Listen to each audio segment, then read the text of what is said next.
So I haven't posted in a while, haven't done a video in a while. What have I been doing all this time? Well, I cut my finger early in the week, so I've been taking it easy. That's one thing. The other thing is I've been trying to organize my stuff. So I've been doing that. Any excuse to organize my stuff is a good excuse. I recently got a box of Chert from Florida. So that's what this is. That was very easy to knock off. Hopefully I won't snap this whole piece. Now that I can see it's quite easily napped. I'll put the exact name in the description. I can't remember what it is.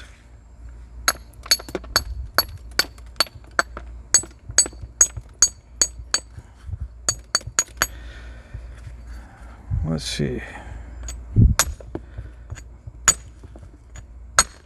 So yeah, since I cut my finger, I haven't been napping.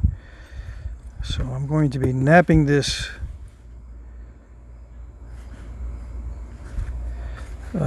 I'll be a little rusty. A little bit rusty. Okay.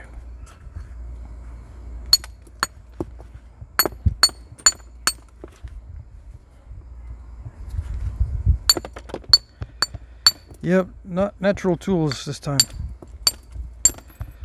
I gotta wait till this heals up a little bit better. Because with the natural tools, I gotta use a lot more force. So that I don't want that cut to open up when I'm swinging the antler extremely hard. Alright, let's see. How do I get rid of that lump? Well, mainly without thinking about it. You think too much and it doesn't work.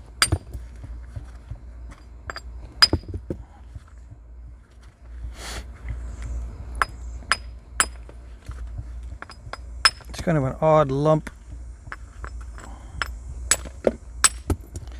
Just got to get in there and get platforms.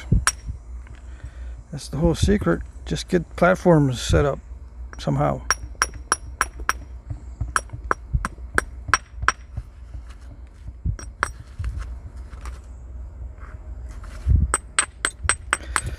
Or opportunistic platforms. Either way. Yeah, even though I'm opportunistic, I do set up platforms sometimes. Ooh, that's a nice flick. Anyway, let's see. Should have probably gone that way with it instead of that way. I don't know. But yeah, I'll set up some platforms once in a while. Once in a while. Oops. Because that's what happens when I set up platforms. Crushy, crushy. And then I don't have another option. And if I removed a lot of material to set up that platform, and it's my only option, and I mess it up, the only other option is to remove more material for the next platform. And so on and so on. You end up with a little charcoal briquette. Or I do. If I think about it too much, prepare too much. Now this is risky because it could snap in half. I got a lot of mass on the end here. Let's see.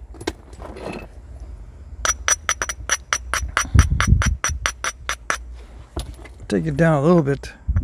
Although I can't take it down too much. Well, I don't know. It's best to leave some mass just in case there's incipient cracks, because there's a bulb of percussion right there. There's the incipient cone inside that. It goes in a little ways, you can see. So I don't want to take off too much of this lower part, because I may have to take off a lot of this upper part, and it'll get too thin. Too thin in the beginning stages. It's okay thin in the ending stages, but you don't want it too thin in the beginning stages. because it limits your options. When you have limited options, you usually end up with a little charcoal briquette looking thing. And the rock wants to be a little blob. It doesn't want to be a thin blade. It wants to be a little blob looking thing when you're finished. It hates to be a blade. Oh yeah, you didn't know that? Yeah, rocks do not like to be made into blades. That's why it takes so long to convince them. Yep, it did snap in half anyway. There is some internal defects, but I probably could have preserved it if I had not done that. But now I know. Now I know for sure.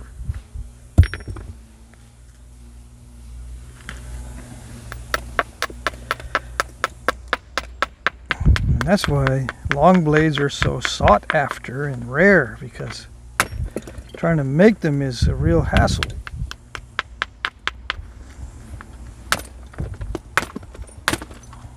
Unpredictable.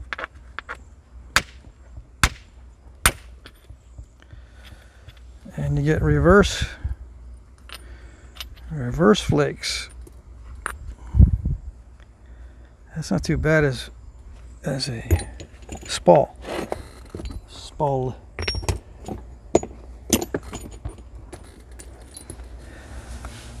So yeah, I'm one of those flint snappers today, but usually my week starts off that way. I'll snap something in half in the beginning of the week. Today is my beginning of my week, so I gotta snap at least one. Let's see. And I can't remember if this is heat treated or not. It snaps really easy, so it might be heat treated. Yeah. Did I save that piece? Where is it? I want it. I want those pieces, even though I probably don't ever use them or won't use them. I can include them sometimes in little boxes of flakes if they're big enough.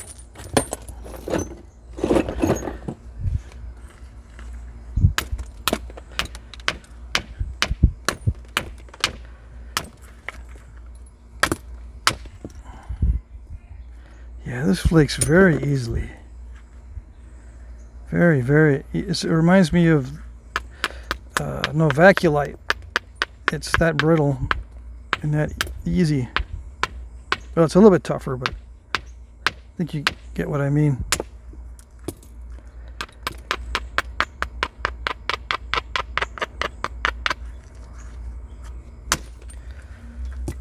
Yeah, I'm using more direct percussion these days because it's a lot faster. It's a lot faster even than indirect percussion.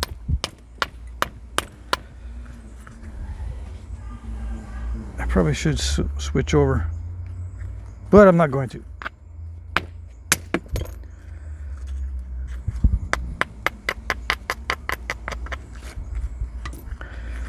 Let's see.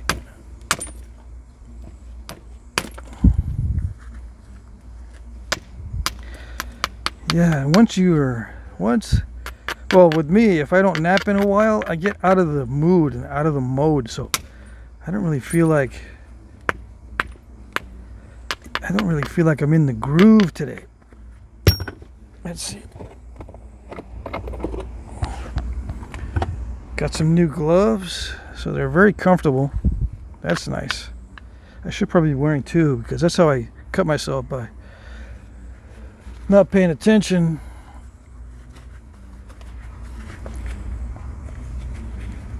And I was doing a video actually when I cut myself.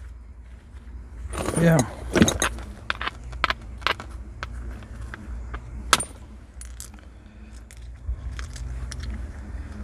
Yeah, it's nice stuff.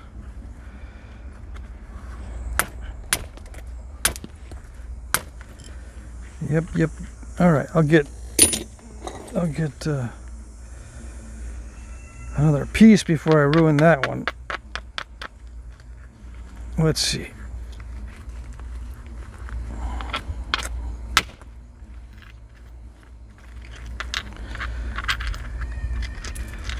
Yeah, if only these would stay together. All right, but it's concave right there. It usually happens when there's a concavity. Why did I hit right there? Because it's easy. It's low-hanging fruit. Yeah. Easy but risky. Risky in that you could ruin the piece by making a biface that's too small. Making a biface that's too small.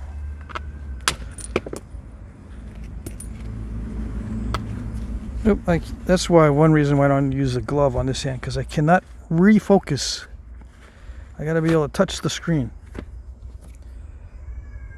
If I see that it's out of focus, sometimes it goes out of focus on its own. I don't know why. I gotta retouch the screen to get it back in focus. So I can't have a glove on this hand. I can when I'm not filming. All right, so that's that one. So from that one Spall, I got 3 smaller ones, very comparable in size, so I can get 3 at little dart points, and maybe 3 arrow points. Yeah. Yeah. Like my kids would say. Yeah. Okay. This one was already bifaced in the box that was sent to me. Very interesting stuff. Oh yes. Ooh. That's gonna nap like glass. Why am I taking some off the end? Because it's curved a little bit, but now it's good. So might as well lose a little bit now. I'm trying to fix the curve later. All right, let's see what I can do here. It's a little bit crunchy. Ouch. That's a nice arrow point. I lost some off the end, but pretty typical. Pretty typical. I'm losing more right now. Oh yes.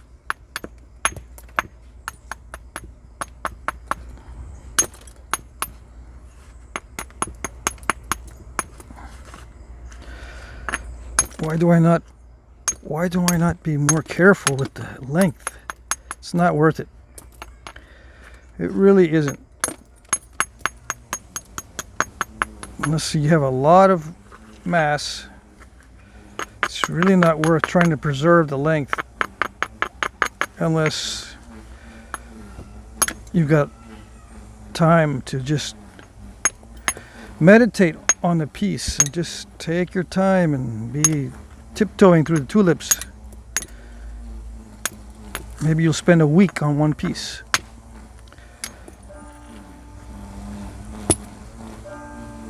And then you can try to preserve as much length as possible by very carefully planning everything.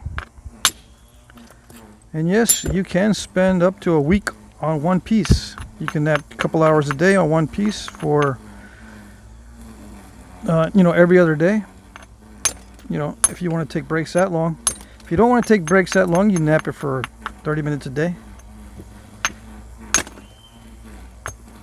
That way you nap every day, but you don't nap all day, or you don't nap away all your free time.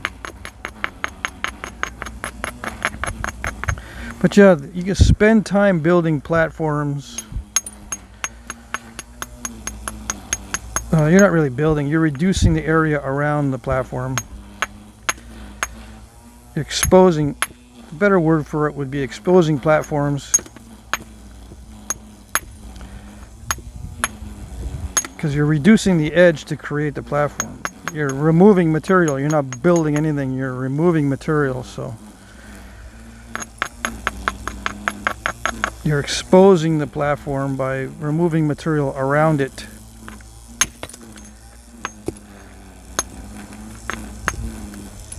You can be extremely careful in that process. Oh, that's cool. And spend a lot of time. And maybe you can preserve the whole length.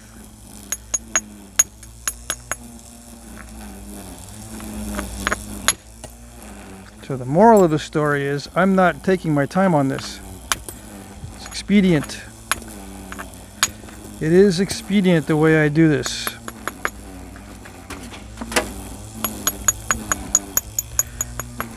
And the neighbor is using the weed eater.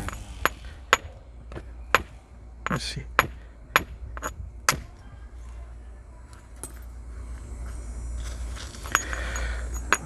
Did it go? Yes. Didn't go far enough. Did it go far enough? Nope.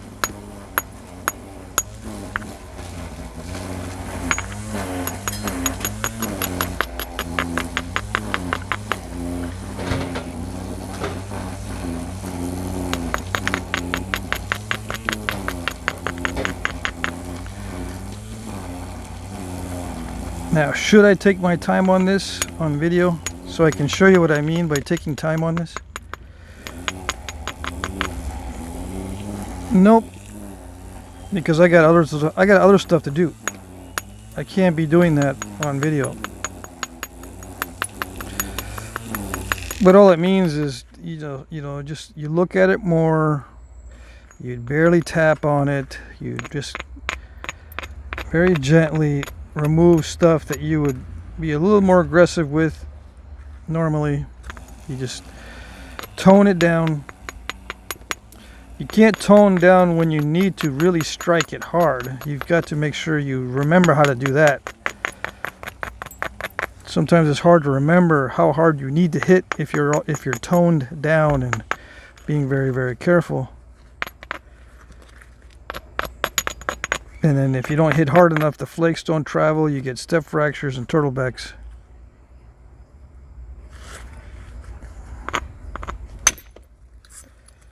Yeah, you don't want turtlebacks. You want to be able to hit hard like that on a small area. And this was a swiping hit, so it didn't stick. It's not like a gouging strike where it sticks and then pulls. This is a swipe, which means it's continuously moving, and then it releases the flake. It's removing on the slide. That will remove a flake with a very small bulb of percussion. If it removes it on the slide, the bulb of percussion is small. That helps to preserve the flatness of the piece so you don't have a big concavity. That'll make a nice little arrowhead eventually. There's pockets of stuff in here in various locations. Stuff, I don't know what you call that, but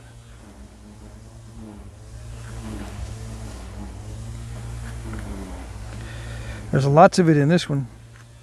But otherwise it's very easy to flake, which can be okay, especially with indirect percussion. I can switch over right now, even though it's really thick. I can still switch over to indirect percussion, because if it's easy to flake, I can remove large flakes with my indirect percussion flaker.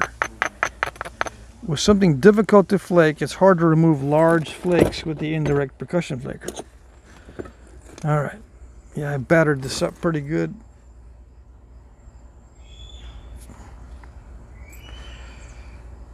The other day, so time to regrind.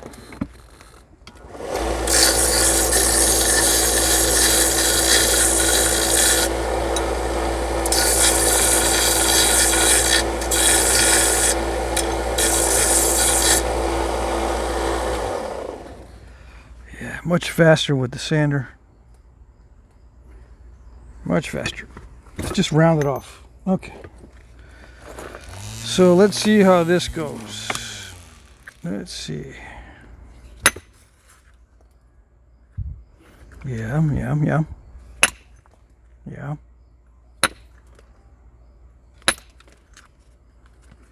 It's okay. Just opportunistic type stuff.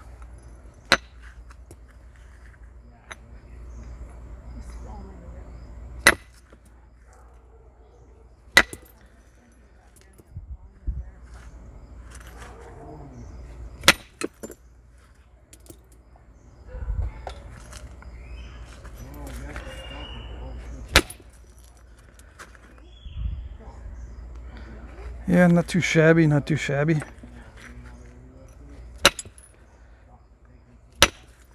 Yeah, I need to grind the platforms. Okay. Grindy.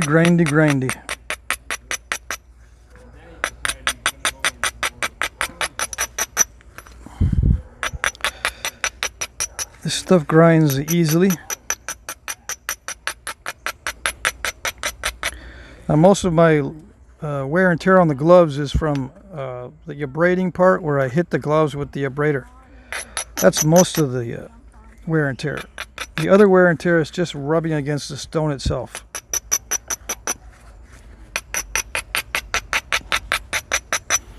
I've lost some feeling in this finger because I keep hitting this finger with the flakes that come off. I noticed the other day, well, I've been noticing it for a couple weeks now, that I'm losing feeling in this area because I guess I keep striking it over and over and over.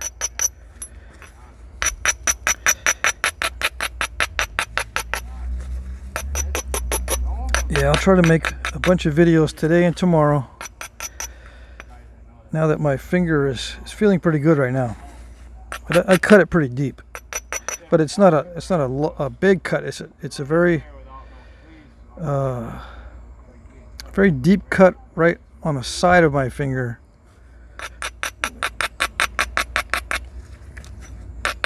And I got lucky that it didn't really hit a nerve or something. Because if it was further down below, I think it would have been pretty bad, but it was on the side, so not too bad. But I can't take a chance with those because they get infected, and then I can't nap for more than a week. Because any kind of pain while I'm napping distracts me and leads to step fractures. Oh yes. Let's see. Did I use a piece of wood for that one flake? Is that why that did that with that lip on it? No.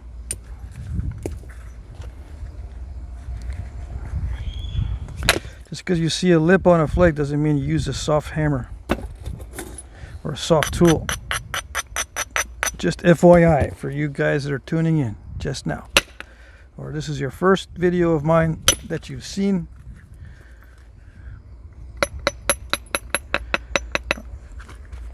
And you've read the entire internet already, and you know that there are many people that say those lipped flakes are caused by soft hammer. You can't get any harder than steel, so they're not caused by soft hammer.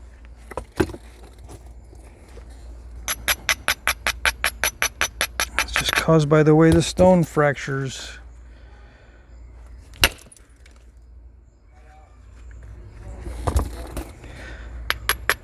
You can cause those lipped flakes or those bites taken out with any kind of tool, soft or hard. In case you didn't know, in case you read the entire internet and no one told you that, because they don't tell you that.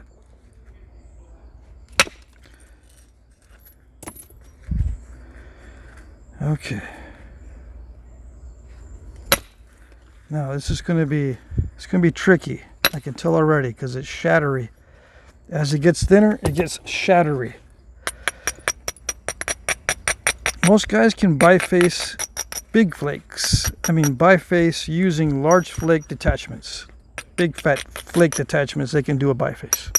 When it comes down to getting it thin and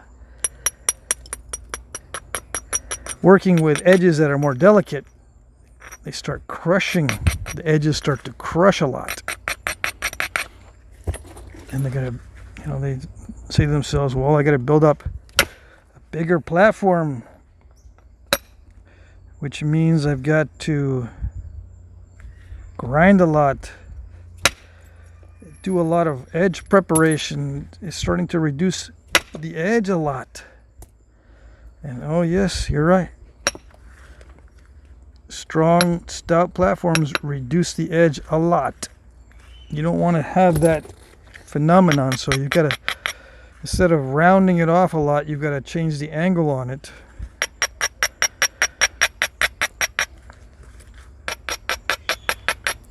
Make it steeper.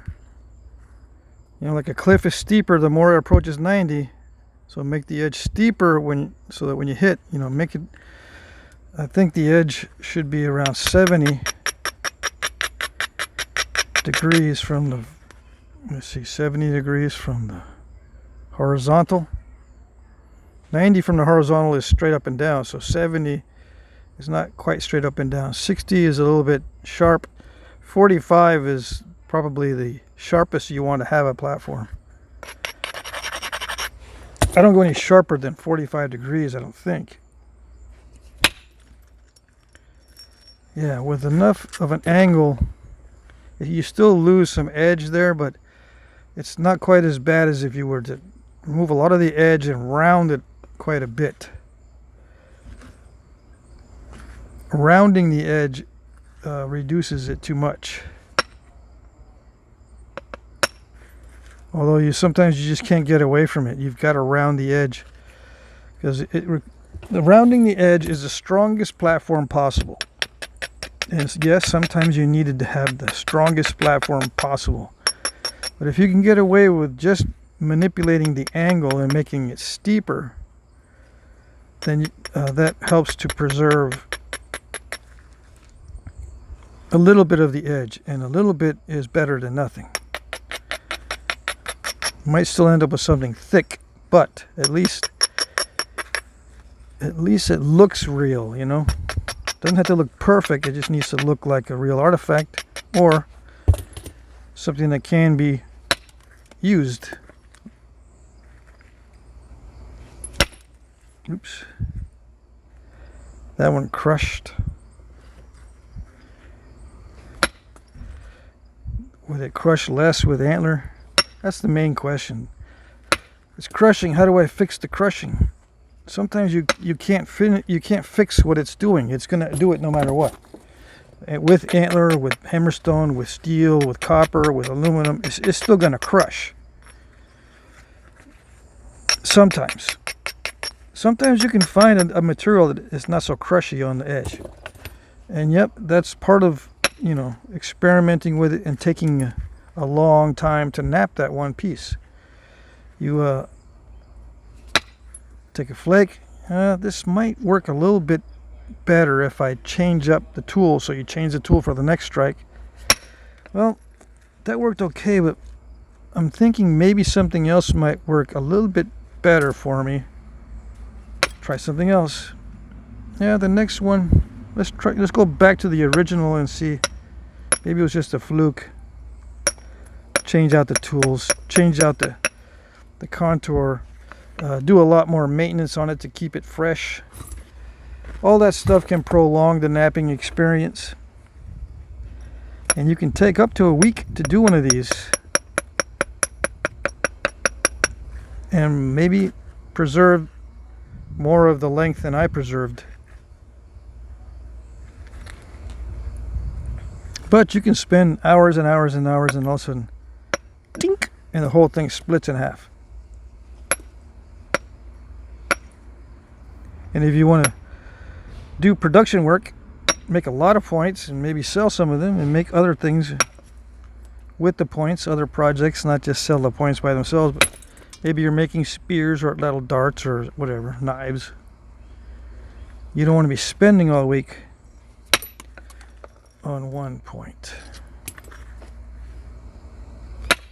Like I was saying earlier, I'm expedient because I like working that way, and also because I don't have time to do it any other way. So it works out right now.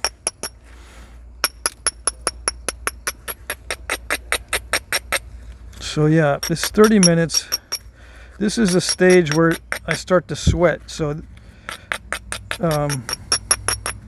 well, it's not that anxiety inducing yet. It's almost at the stage where I start to sweat a lot. But this is a good place to stop. This is a good preform type biface.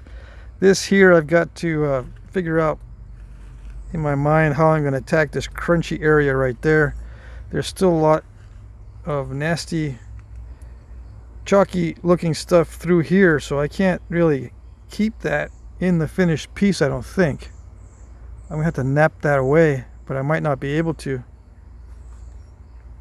So maybe some of that will remain, and I'll just make a stemmed point probably. Yeah. So yeah, I'll put that away and work on another piece in the next video. Okay.